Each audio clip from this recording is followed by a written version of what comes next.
Hello, Jet Black owner candidates. If we have not met, I'm Scott Brimhorst, Director of Franchise Development for Jet Black International. And since you're watching this video, you've passed through a couple of the stages of our franchise development process, and now you're getting serious about looking at the franchise disclosure document and kind of making the final decisions before signing your franchise agreement and moving forward with Jet Black. The reason we are doing this in a video format for you is to give an extra layer of us feeling comfortable that all of our future owner candidates have been properly disclosed on everything, that they're thoroughly looking through the FDD and the franchise agreement, and that they're making a really well-informed decision. So we're going to jump right in.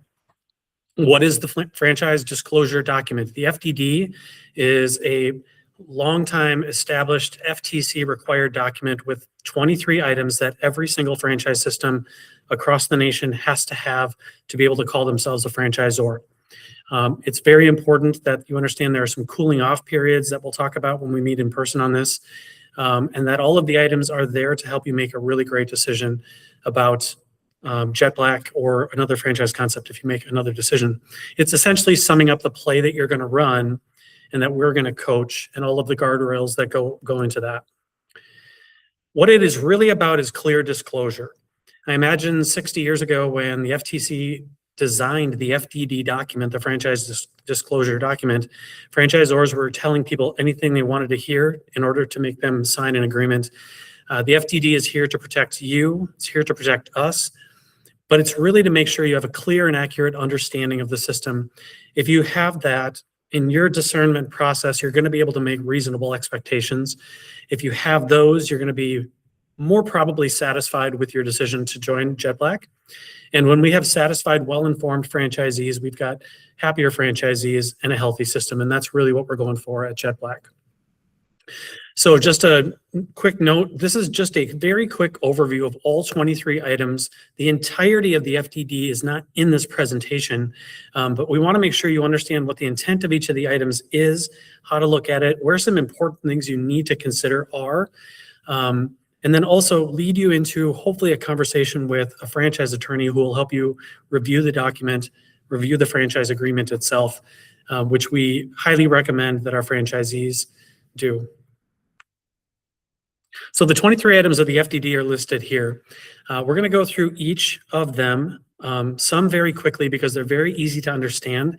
We'll spend a little more time on the ones that are in yellow on this screen, but all 23 items are laid out there and they're easy to find within the document when you've taken a look at that. So item one is the franchisor, who we are, what the legal entity is, the business that we are doing, and under the name of Jet Black Franchise Group. Number two, the second item here is the business experience of our leadership. So in every franchise system, the officers of the company have to be listed here. And we've got Nick Kelso, who's our owner and CEO, and also the Vice President, Director of Franchise Development, Luke Urbaniak, who you meet as a part of the process as well.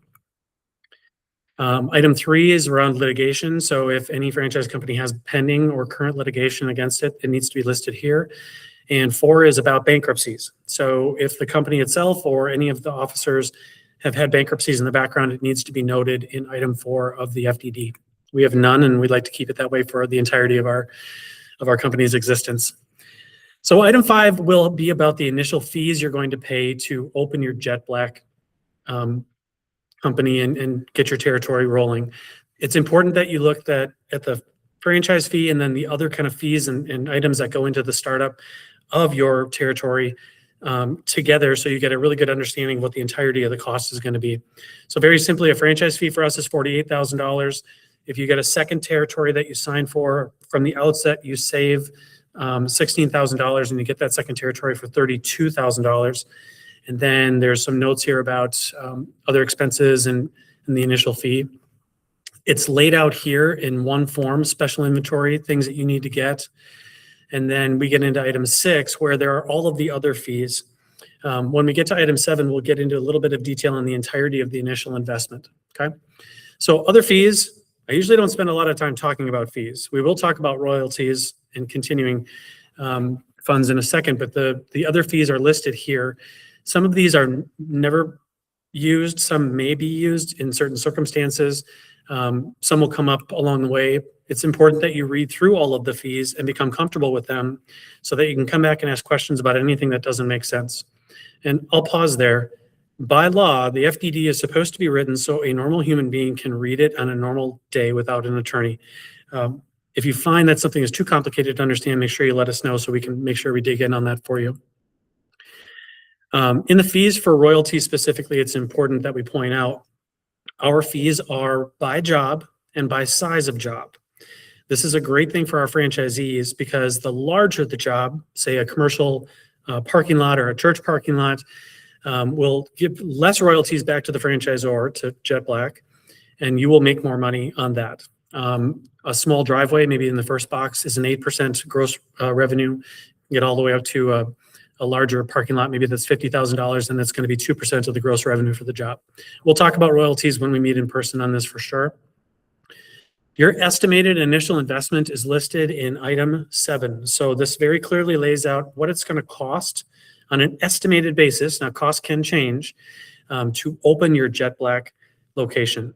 We've made this a little simpler for us to look at. There's basically, in item 7, I'll back up, everything here you're going to pay Jet Black for the day you sign your franchise agreement, except for your truck.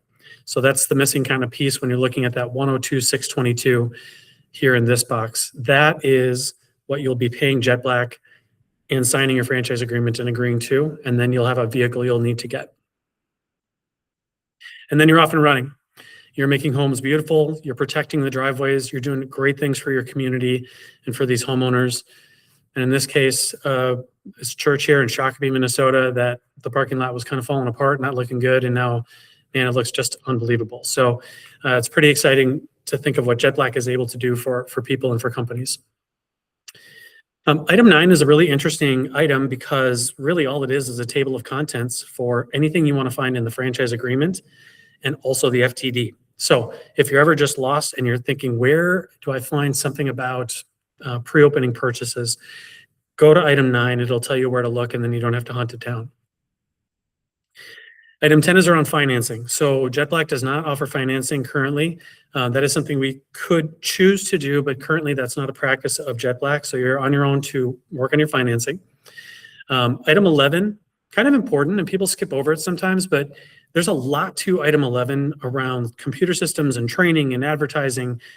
I always tell future franchisees, spend some time with item 11 and really dig in on how's it going to look when I'm trying to get going? What kind of support am I going to get from the company?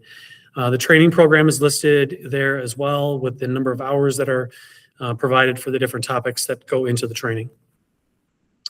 Item 12 is around territory. So this is something we're going to spend some time negotiating as we get closer to the date of your signing.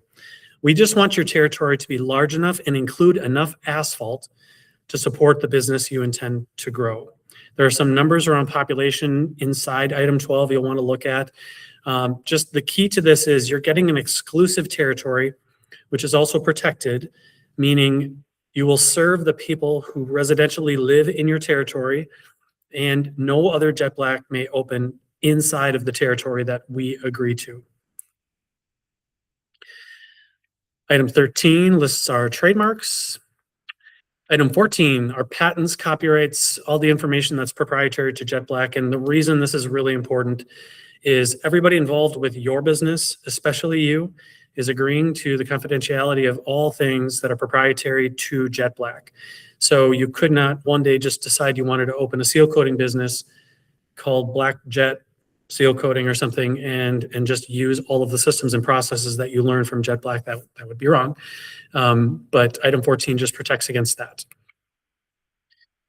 Item 15 is your obligation to participate in the actual operation of the franchise business. So to make sure this is really, really clear, you don't technically have to work jobs. You definitely will work jobs to begin with, and your goal needs to be to build up the book of business to the point where your crews are out doing the work and you are running the business side of Jet Black. It's important that you understand how to seal coat because you are going to train your people how to do the work that they're actually going to be doing. But the most important thing with item 15, and if any franchise system ever tells you this is passive income, you never have to do a day of work, you really just set it up and forget it, you may want to ask a lot of questions about what that really looks like and make sure you talk to some franchisees, because we always want to note, this is your business. You're buying the right to open a Jet Black, but it's not like we're partnering on the operation of your territory. It's your business. You're running it with the playbook, and we're here to support you all the way, but your success is going to come through your hard work. And again, to note, generally owners start doing all the business items, plus some of the work on the jobs, getting the crews up to speed, scaling the territory itself, and then moving from there to growth and scale.